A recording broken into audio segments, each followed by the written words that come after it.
Proclamação do Evangelho de Jesus Cristo, segundo Mateus. Glória a vós, Senhor.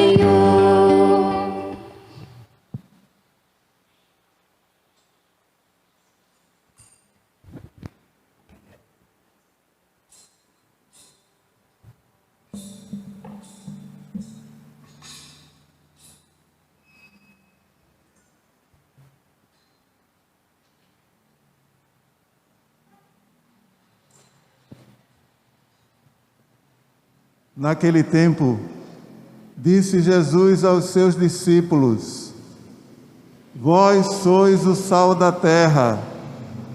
Ora, se o sal se tornar insosso, com que salgaremos? Ele não servirá mais para nada, senão para ser jogado fora e ser pisado pelos homens. Vós sois a luz do mundo. Não pode ficar escondida uma cidade construída sobre um monte. Ninguém acende uma lâmpada e a coloca debaixo de uma vasilha, mas sim num candeeiro, onde ela brilha para todos os que estão em casa. Assim também brilhe a vossa luz diante dos homens, para que vejam as vossas boas obras e louvem o vosso Pai que está nos céus. Não penseis que vim abolir a lei e os profetas. Não vim para abolir, mas para dar-lhes pleno cumprimento. Em verdade eu vos digo, antes que o céu e a terra deixem de existir, nenhuma só letra ou vírgula serão tiradas da lei, sem que tudo se cumpra. Portanto, quem desobedecer a um só destes mandamentos, por menor que seja, e ensinar os outros a fazerem o mesmo, será considerado o menor no reino dos céus. Porém, quem os praticar e ensinar, será considerado grande no reino dos céus. É palavra da salvação. É palavra da salvação, é palavra da salvação, é palavra da salvação. Damos glória a vós, Senhor. Damos glória a vós, Senhor. Damos glória a vós, Senhor. Damos glória a vós, Senhor. E o aclamamos.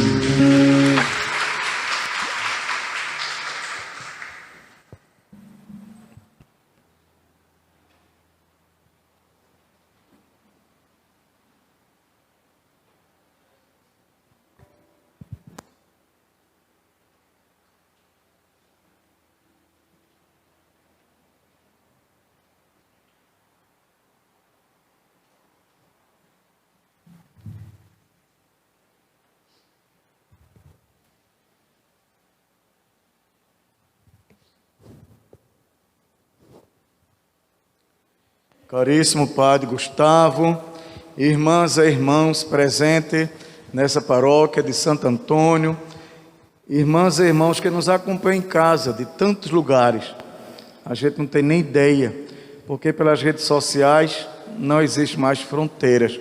Isso é bom, graças a Deus. Deus fez com que nesse tempo tão difícil, tão desafiador da humanidade, tivéssemos esses instrumentos para trabalharmos pelo crescimento do reino de Deus. Na Bíblia, no Novo Testamento, Jesus fala da necessidade de pregar até por cima dos telhados. E nós estamos de fato usando novos espaços, novos areópagos, novos lugares, ou novos instrumentos que nos ajudam a levar a palavra de Deus bem longe, de forma carinhosa, de forma responsável, de forma comprometedora. Essa celebração, então, ela se coloca num contexto desse tempo que o Papa proclamou o ano josefino, o ano de São José. aquele que é chamado, foi proclamado há 150 anos pelo Papa Pio IX, de padroeiro da igreja que está no mundo inteiro, em todo o universo, todo o orbe, toda a terra. O Papa São João Paulo II o colocou como aquele que é o responsável pelo nosso Redentor. Paulo VI proclamou São José como padroeiro dos trabalhadores, Pio XII dos trabalhadores, e Paulo VI padroeiro da vida de fé da igreja no mundo inteiro. Então percebamos como os papas todos procuraram olhar em São José um exemplo de homem de fé. Procuraram ver em São José alguém que abriria uma porta, um caminho a ser seguido. E quantos santos também não foram lhe devotos, para provar que ele tem um lugar especial na vida cristã. Não por nada os seminários, muitos, são confiados a São José. Não é verdade, Padre Gustavo? Não somente no Rio de Janeiro, mas em tantas áreas, nós também aqui. Porque se Deus confiou a sua proteção, a educação do seu filho, a vida do seu filho, por que não colocar os futuros padres na proteção desse homem de Deus? Do homem que é chamado de justo. E aqui justo entenda-se cumpridor da palavra de Deus, das sagradas escrituras. Alguém que tem intimidade e que bebe na fonte. Ele com Maria e José certamente contribuíram para a educação humana do Filho de Deus. Interessante que no retiro que nós tivemos dos bispos do Brasil inteiro, que foi também de forma remota, éramos cerca de 400 bispos, imagine. O Papa entrou e nos saudou, foi uma emoção muito grande mesmo. Não só, o cardeal de Boston pregou o nosso retiro, uma manhã toda. Aquele homem lá nos Estados Unidos e nós espalhados por todo esse Brasil. E ali ele dizia que Jesus passou 30 anos aprendendo a ser humano, que era divino, segundo a pessoa da Santíssima Trindade, mas teve 3 anos para nos ensinar a sermos divinizados, sermos pessoas de Deus. Eis que celebramos hoje um mártir, São Justino. Por isso que nós estamos usando a roupa de cor vermelha, para lembrar o sangue de Cristo derramado na cruz. O mártir quem é? É certamente uma testemunha de Deus, do seu projeto de amor, de vida, de verdade, de salvação, de justiça, de misericórdia. Os mártires deram a sua vida pelo projeto do Pai. Daí podemos dizer que Jesus é o mártir por excelência, é a testemunha do Pai. Ele que diz: eu vim do Pai e para o Pai hei de retornar. Eu vou para o Pai e de lá eu vou enviar-vos o Espírito Santo. O Espírito que é do Pai, o Espírito que é do Filho. É a terceira pessoa da Santíssima Trindade, testemunhado no batismo de Jesus, quando o Espírito veio sobre ele em forma de pomba e decretou: este é meu Filho amado, no qual derramo todas as minhas bênçãos e graças espirituais. Era o Pai falando para seu Filho na força do Espírito. Não só, na transfiguração de Jesus ocorreu a mesma coisa. Este é meu Filho bem amado, mas se acrescentou um verbo. Qual é? A gente já participava da missa pelas redes sociais, nas diversos canais, rede de canais da nossa igreja.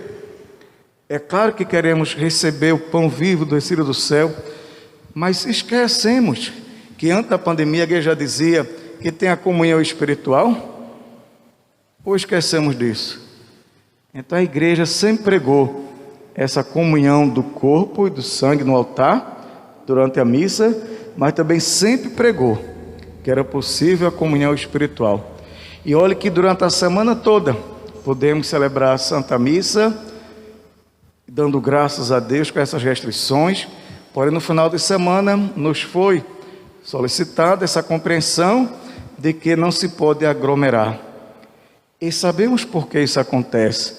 Porque tem muita gente por aí, cristã, gente boa, mas que falta compreensão, e se não houver essa prescrição, os números serão muito altos. Haja vista que dias atrás se encontrou um lugar tido como igreja, um lugar religioso, onde tinha 3.000 pessoas. Como é que faz? Como é que a gente vai evitar a disseminação desse vírus? É claro que temos outros lugares em que não há o controle, ou seja, no transporte público, em tantas situações, nas aglomerações. E deveremos ter cuidado mesmo, porque não é possível que a gente duvide que esse vírus seja letal, minha gente. Quem já perdeu um membro na família aqui devido à Covid-19? Levanta a mão, por favor. Quem já perdeu um colega de trabalho? Quem já perdeu um amigo ou um vizinho? Pelo que eu estou vendo, todos nós perdemos um ente querido. Então está provado, não tem o que duvidar. Dias atrás fui celebrar na comunidade e quase que eu volto do caminho. Porque eu digo, não é possível. O povo na rua, ninguém usava máscara. E no outro lugar, eu vi o pessoal entrando no ônibus para ir, Deus sabe para onde. Ninguém de máscara. Alugar aquele carro para ir para determinada coisa boa. Mas não era o modo de fazer. Não era o modo de fazer. Os números estão dizendo aí, por isso que a gente tem que estar atento, acompanhar os números. Mas, Dona Macedo, não aguento mais ouvir tanta coisa. Sim, mas nós temos que estar atualizados, acompanhando tudo. Também não precisa estar de manhã, tarde, de noite, não. Assim você vai ficar um pouco perturbado, e é comum, é normal. Mas deveremos estar atentos, acompanhando os números, para perceber como melhora, quando piora, e entender os remédios que são dados. É a hora de dar o testemunho, minha gente. O testemunho da defesa da fé. É a hora de darmos testemunho de sermos sal da terra e luz do mundo, como nos convida a palavra de Deus. É hora de participarmos da morte do egoísmo e da indiferença, para que em Cristo possamos viver na comunhão trinitária e na solidariedade do irmão. É fácil estar de máscara? Não é fácil. É fácil pregar de máscara? Não é fácil. É necessário? É necessário. Então, se é necessário, nós fazemos com alegria, com satisfação, porque tudo na vida tem um preço, ou não? Se você se casa, tem que ser fiel a quem se casou, não é assim? Se você é padre, tem que viver essa vida celibatária. Tudo tem um preço. Se eu vou fazer um curso universitário, seja que curso for, eu tenho que ser perseverante. Tenho que passar noites, muitas vezes, de sono, para ganhar o louro, para receber o troféu, a vitória. 2 sobrinhos meus entraram para se candidatar para a universidade, e graças a Deus, passaram para a federal. Quero agradecer a Deus por esse dom. Mas estudaram dia e noite. Estudaram dia e noite. Tudo na vida tem a cruz. Mas a cruz deve ser vista de forma esperançosa, de projeção do bem. A nossa comunhão carregando a cruz quer nos tornar mais próximo de Deus, mais próximo do irmão. O que quis o nosso padroeiro Santo Antônio de Lisboa e de Pádua? Ele soube que voltaram, trouxeram os restos mortais de uns irmãos religiosos lá de Marrocos, voltaram para a Europa.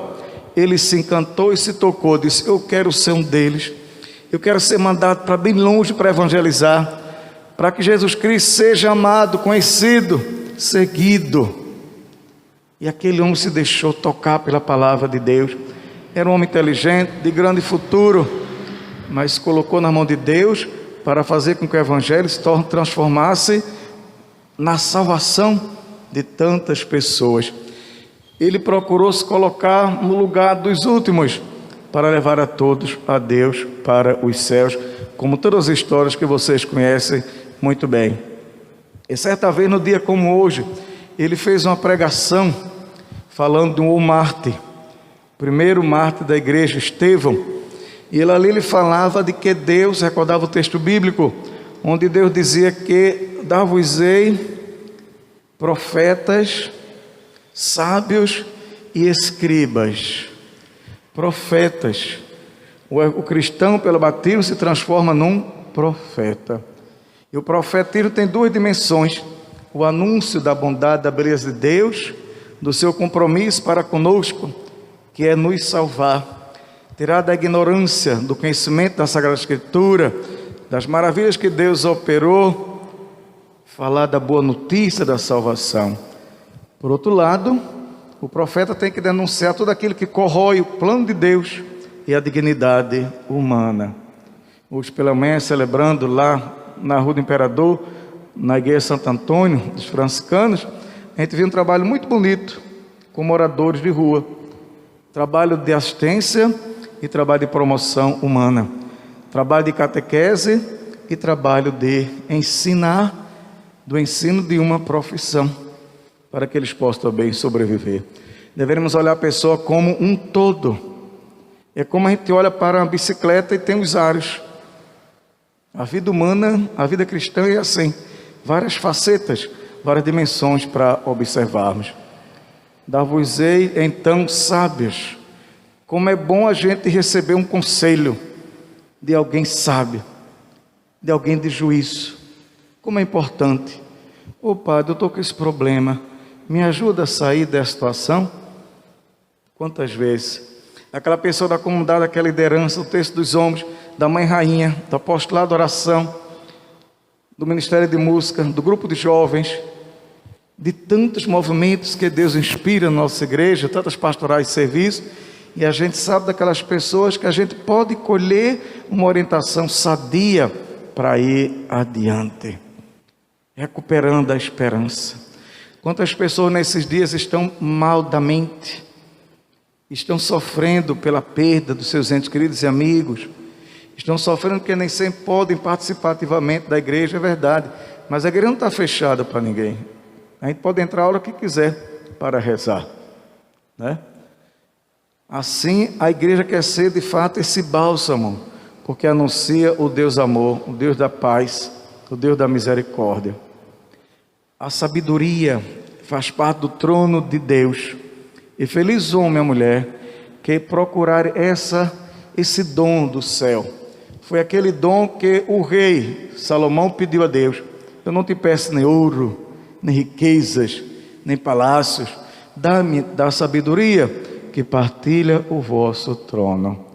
Precisamos nesse momento tão difícil invocarmos esse dom do Espírito Santo com os demais. Mas também na Bíblia diz que Deus prometeu escribas, quer dizer, pessoas que escrevessem, relatassem a intervenção de Deus na história.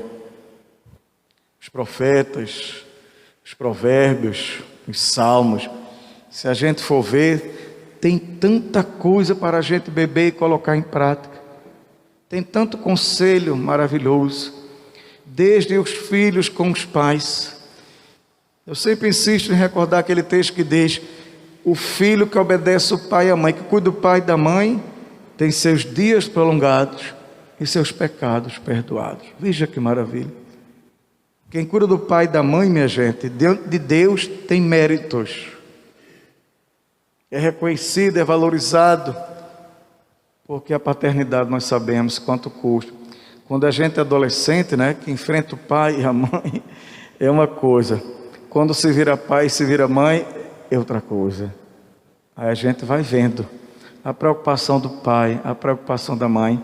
E o que é que a gente diz? Bem que minha mãe dizia, bem que meu pai dizia, bem que minha avó. A avó preparou até o neto Timóteo, que Paulo chamou para fazer parte dos primeiros evangelizadores.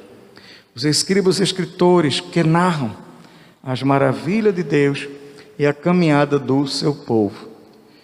Vamos no dia a dia procurar zelar pela vida, porque um dia também contará nossas histórias, Como é que enfrentamos tantos problemas, dificuldades, desafios? Como é que estamos enfrentando a pandemia? Está ficando difícil de enfrentar nesse momento. Às vezes a gente falta esperança. Às vezes a gente não vê respostas que seriam suficientes para que a gente pudesse caminhar melhor nesse tempo, nessa dificuldade. Algumas pessoas saíram esses dias em todo o Brasil para dizer que do jeito que a coisa está indo, não vai dar certo. A vacinação se atrasou, foi atrasada. Falta compreensão, falta diálogo. Se politizou a saúde. E isso tem consequências, mas saíram de forma organizada, com distanciamento, com todo cuidado. E o que é que houve? Houve então um gesto inesperado de violência, onde as pessoas tiveram prejudicadas, seus homens na vista, na visão, uma representante do povo também se viu numa situação difícil. E aí? É claro que o momento não é tão fácil, mas é preciso buscar a sabedoria que habita o trono de Deus. É preciso defender as pessoas e respeitá-las, porque de fato o momento está muito complicado e deveremos rezar muito, invocar o Espírito Santo de Deus, aprendemos a nos sentarmos, a conversarmos e descobrirmos saídas, porque elas existem, estão no comando de Deus, mas também estão nas nossas mãos. Louvado seja nosso Senhor Jesus Cristo. Para sempre seja louvado.